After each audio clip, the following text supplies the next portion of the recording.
Hey everybody, welcome to tip number 81 in the series 101 Tips to Ace Your Promotional Exam. Let's get started here. As a reminder, my website below has a lot of great free information on it. Check it out if you haven't done so already. And this series is based on my latest book from Fire Engineering Books and Videos, available off their website as well as mine on the bottom. So tip number 81, one of the most important tips when it comes to a promotional process: don't be a box checker.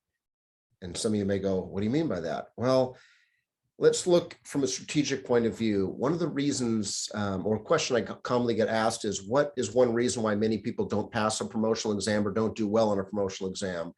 And a couple of answers I'll give. Obviously they don't prepare well enough. They try to be someone they're not, meaning they're not themselves. They're not testing for the position that they want. They're testing for the current position, meaning a firefighter goes into a captain's test thinking like a firefighter because they are a firefighter. Nothing disrespectful meant by that comment, but they don't think like the position they want and or prepare for that position that they're in there for. But when it comes to box checking, this is particularly important when it comes to, say, maybe an oral interview or a fireground tactical exercise if you have an emergency simulation, because a lot of fire departments will have you do you'll have to be the first in captain or the first in company officer or the first in chief officer at a structure fire, at a wildland fire, at a hazmat incident, at a mass casualty incident, at a commercial structure fire, high-rise structure fire, with rescues, with firefighters down, mayday situations, all those things.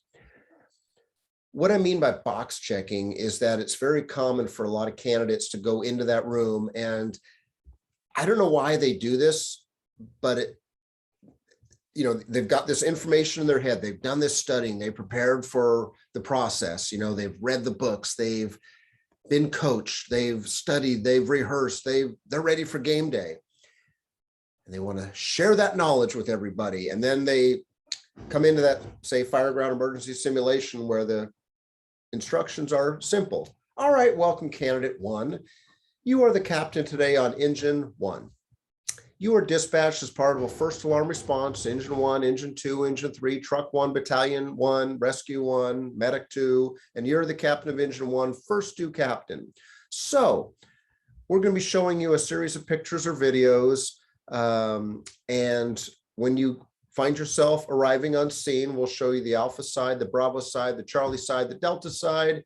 We want to hear your size up. We want to hear your thoughts, any considerations, any direction for your crew.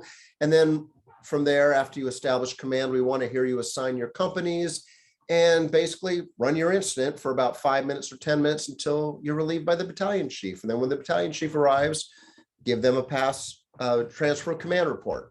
Pretty standard for most fireground simulation exercises.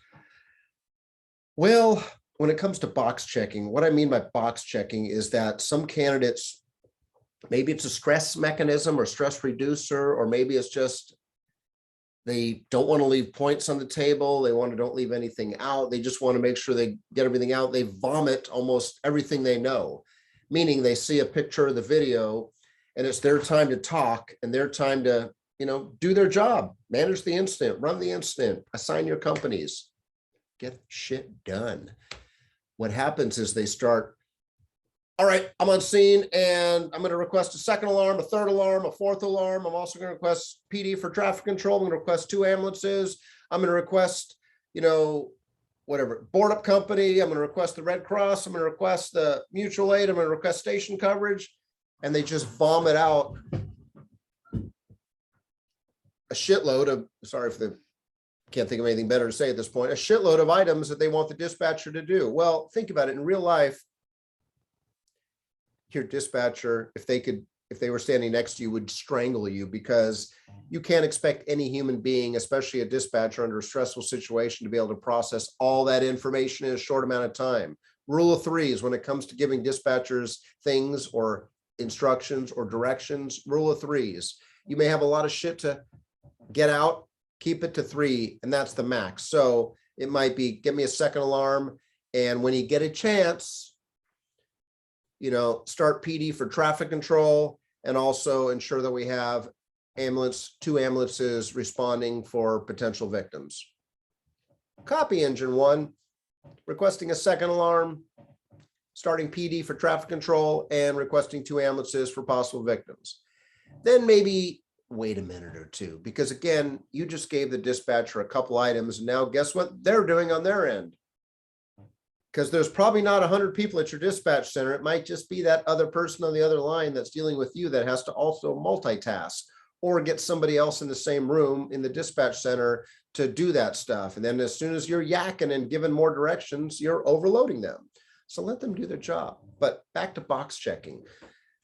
Some candidates come in there, it's almost like I said, they vomit. They almost throw all that stuff out there. And I'll give a good example of, let's say you're shown a picture or video of a 2-story house, fire showing from the 2nd floor. So 2-story house, fire showing from one of the windows of the 2nd floor.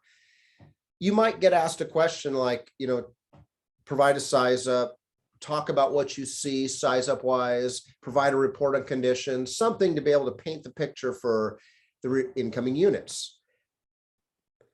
It's not uncommon for candidates, for whatever reason, instead of being the calm, cool, collect ones that go, all right, engine 1 is on scene. I've got a 2-story house, fire showing from the 2nd floor, the alpha side of the street. Requesting a 2nd alarm, staging area location over here, and command post to be mobile right now as we prepare to, initiate an aggressive search and contain the fire while we get it all clear on primary search, whatever. That's okay to say something like that. Unfortunately, some candidates come in that room and they're like, okay, I got to make sure that I say all these things. I got X amount of time and I better say that I'm on scene. I better establish a command post. I better call for additional resources. I better make sure I get PD coming, ambulance coming, maybe the volunteers dispatch or mutual aid. I better make sure I, cover, rescue, exposures, confinement, extinguishment, overhaul, ventilation, salvage, whatever mnemonics you use, RECOVS, louvers. There's a lot of mnemonics out there. Slicers. Pick one that works for you, that helps you organize your incident. But my point is, don't be the one that just, all right, I'm going to make sure I rescue, exposures, confinement, extinguishment, overhaul, ventilation, salvage. Then from there, I'm going to do. You sound like a robot coming across. And what message that sends to the raiders that, okay, they're just checking the box. They're throwing shit out there, hoping that we just give them credit. Well, the raiders that have their pad of paper and their grading sheet in front of them, remember in previous tips, we talked about what the raiders are looking for, what they're evaluating you on. A lot of things are things that I've mentioned in this episode, not to mention the previous ones: command presence, excellent communication skills, composure, maturity, calm, cool, collect, command presence, problem solving ability, decision-making ability, good people skills. You don't yell at dispatchers. You don't yell at anybody. So the key is, don't think like you have to throw out everything that you know about that situation in 5 minutes or less, because think about it. When you're saying things, the raiders are there trying to make notes. And think about it, especially during an emergency fireground simulation, like if you have a simulated fireground where you pull up to, the supermarket's on fire, you got 5 or 10 minutes, manage it, which, it's common. Usually the raiders on the other side, they're following along with whatever you're doing. So when you arrive on scene, they're making notes. All right, he says engine 1 arrives on scene, gives a report on conditions, talks about some size up items, assigns a command post location. All right, make sure that they're getting water on the fire. They're getting an aggressive primary search done. All right, he's making sure he's got a backup hose line, making sure ventilation is occurring, coordinated with fire attack. He's using ICS. All right, making sure that he's giving assignments to the incoming units. They're tracking your units, and they're tracking the assignments to make sure you're covering the bases.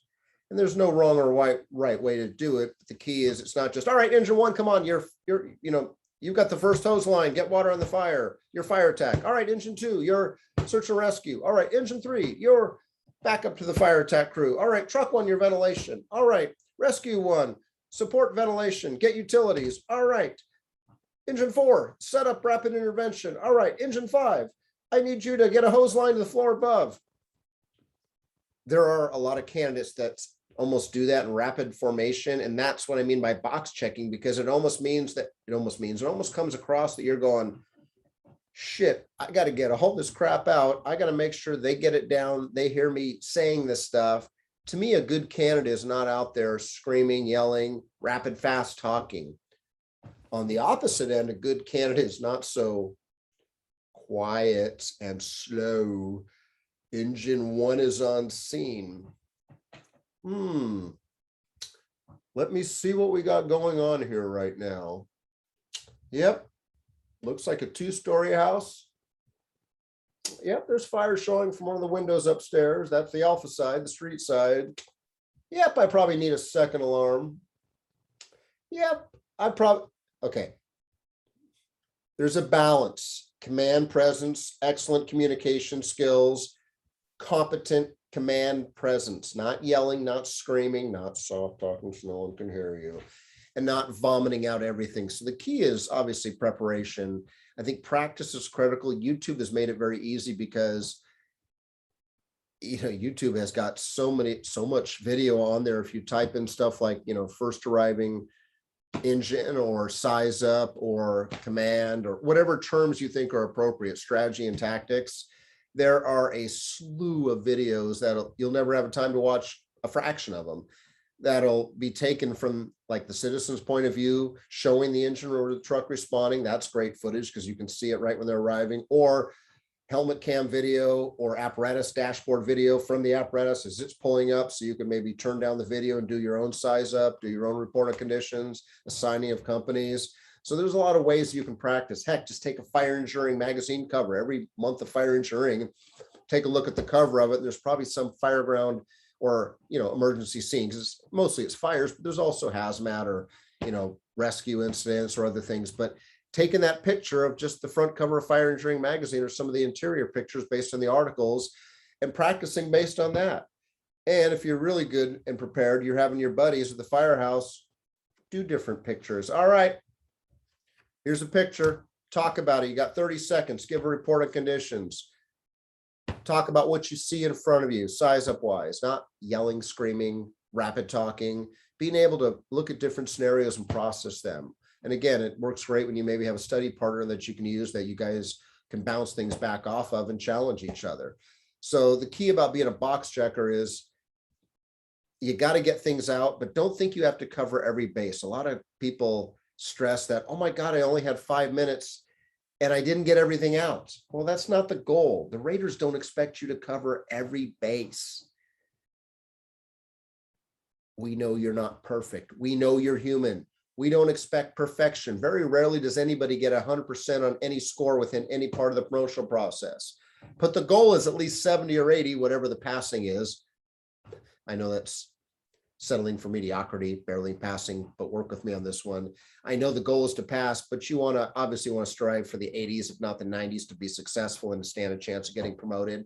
And I think that's the key, is not feeling like you have to vomit everything out, but trying to have a controlled mechanism or delivery style that you can, in a conversational status. When I say conversational, I mean, think about how people talk on the radio versus how people talk to the raters. Because in some ways, it's almost like you have two voices, one your radio voice and the other your conversational voice to the raters, because the way it typically works is that you've got 2 or 3 raters that may or may not be interacting with you. A lot of times departments today, it's a very static, generic, sterile process. It's a static scenario, whether it could be a video or pictures, but it's really just the raters are just sort of watching you, and they'll literally say, all right, we're going to hit the start button in the video. You got 8 minutes or whatever time frame. You're going to see yourself pulling up in engine 1. You'll see all 4 sides of the structure. As soon as you get to all 4 sides, tell us what you see, tell us what you're doing, and that's it. And there's no interaction. That's considered static because the raters are just there taking notes. They're not interacting. So when you ask them questions like, so I got water on all 4 sides of the fire doesn't seem to be diminishing. Is it going down, or do I need to call more resources? I mean, a lot of times the fire doesn't increase or decrease based on what you do or don't do. A lot of times it's not interactive because that takes a lot of work to make it interactive. So the raters a lot of times have nothing more to say short of like, what you see is what you get, because again, they're not there to interact. But again, that's hard for some candidates. But the key is, don't be a box checker by just blurting things out. Try to at least have a conversational style that shows that you're know what you're talking about. And I say why it's an issue. When you come out rattling a bunch of mnemonics or acronyms, whatever, and Recio, slicers, louvers, Rivas, I mean, coal was wealth. There's a lot of those acronyms. If you read books, pick up a copy of Fire Engineering magazine that relate to size up, reporting conditions, assessing a situation, which is size up, I guess. There's a lot of those great mnemonics out there. Find what works for you. But when you walk into your promotional assessment center, they show you that picture, that video of whatever incident is, expanding rapidly in front of you that you've got to manage as the first arriving, say, captain, lieutenant, battalion chief. The last thing that oral board or panel of raiders, whatever you want to call them, wants to hear is you immediately, all right, slicers is in effect. And slicers is a good acronym, just like Recio is a good acronym, just like coal is wealth. They're all good acronyms, but the last thing they want to hear is you just rattling off, all right, Recio, first thing I'm going to do is make sure the rescue is taken care of. All right, E, I'm going to make sure this, because that's when it comes to sounding like you're checking boxes. I mean, that's an example of checking boxes. So be careful when you talk out loud, but it's critical that you talk, obviously, on the radio, even if it's just a simulated portable radio in front of you, whether or not there's a dispatcher on the other end. Sometimes there is, sometimes there isn't. Sometimes there's people in the other room that are simulating other crews. Sometimes there's not. You got to be able to have a radio voice, but also a conversational voice with your raiders. And I think that's hard because some candidates just blurt everything out. And it ultimately comes down to command presence. Because think about it, what are the raiders looking for? Would I have him or her commanding my fire if my house was on fire, would I want him or her commanding my fire? Or if I'm on duty, would I want that person commanding an incident when I came?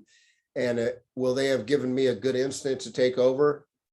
Or are they giving me a bag of dog shit because they can't manage their way out of a paper bag to save their life? So don't be a box checker.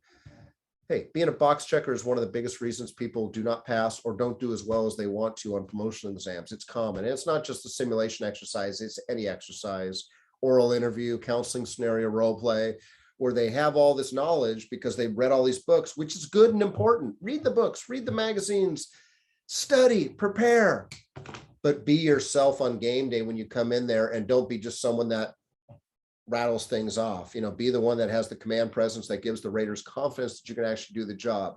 I'll tie this quickly before I end.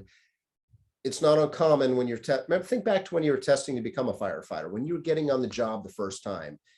There's a good chance that your department or departments that you tested for asked you a question such as, what do you know about the Santa Clara County Fire Department? Because they want to see if you've done your homework, your research.